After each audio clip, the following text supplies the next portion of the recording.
મહારાજજીએ તેમના નાના છોકરાનું નામ નારાયણ પાડ્યું, જેથી તે જ્યારે પણ છોકરાને બોલાવે ત્યારે ભગવાનનું નામ લેવું પડે. તે ખૂબ પાપી હતો અને તેથી તેના અંત સમયે યમદૂતો તેને લેવા આવ્યા. પણ એ જ સમયે તેને પોતાના છોકરાનું નામ નારાયણ તેમ ઉચ્ચાર્યું.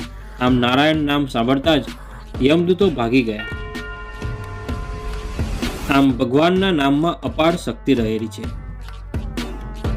શ્રીજી મહારાજના સમયની વાત એવી છે કે એ વખતે જોબનપગી નામનો લૂંટારો હતો.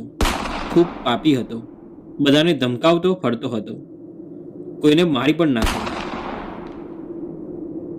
તેની સામે રાજાના સિપાઈ પણ ન પડી શકતા, એટલે લોકોનું ધન, માલ, ખેતર બધું જ લૂંટી લેતો. પણ શ્રીજી મહારાજે તેમને સત્સંગી બનાવ્યા.